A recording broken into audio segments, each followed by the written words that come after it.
దాదాపు మీరు చూడొచ్చు నా ఫోన్లు ఇప్పుడు మీకు చూపిస్తా. ఒక 500 మంది తోని ఫోన్లు చేపిస్తా ఉన్నారు. ఏమని బెదిరిస్తా ఉన్నారు ఫోన్లు చేసి. ఇవన్నీ మిస్డ్ కాల్ చూడొచ్చు. ఇగో ఇప్పుడు కూడా గదే ఫోన్ కాల్ ఉంటాయి మీరు చూడరు. ఇవన్నీ ఫోన్లు గవే. ఫోన్లు చేపిస్తా ఉన్నాడు. చిన్న పిల్లగాడు చేపించినాడు. దీనికి ఎవడో భయపడతాడు అన్నట్టు.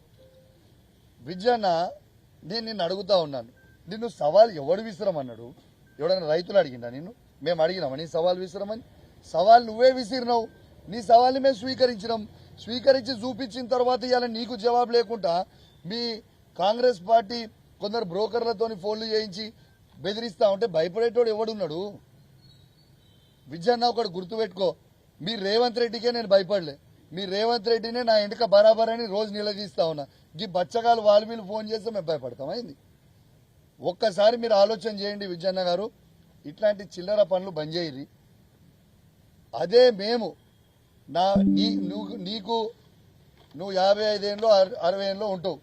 ఆ ఏజ్లో నీకే అంత తీటుంటే 40 ఏళ్ళ పిల్లగాని నేను కూడా మరి నాకెంత తీటుంటుందో ఒక్కసారి ఆలోచన చేసుకో. నువ్వు ఇష్టం ఉన్నట్టు చేయదలుచుకుంటే నా ఇష్టం ఉన్నట్టు నేను కూడా చేస్తాను. రేపు నువ్వు ఇదే విధంగా మీరు కంటిన్యూ అయితే రేపు మా బీఆర్ఎస్ పార్టీకి మేము కూడా కాల్ ఇచ్చి మా హుజరాబాద్ నియోజకవర్గం నుంచి కావచ్చు, మీ పెద్దపల్లి నియోజకవర్గం నుంచి కావచ్చు, యావత్ తెలంగాణ నుంచి కావచ్చు, మా బీఆర్ఎస్ పార్టీ నాయకులు అందరూ కూడా నీకు ఫోన్ చేసి ఎప్పుడు రాజీనామా చేస్తున్నావు అని మేము అడిగిపించే పరిస్థితి తీసుకొచ్చుకోకు. ఉందాగా రాజకీయాలు చేయి, ఉందాగా ఉండు. నువ్వు సవాల్ విసిరినావు. నిన్ను ఎక్కడ కూడా నేను పర్సనల్గా విమర్శించలేదు, పర్సనల్గా మాట్లాడలేదు.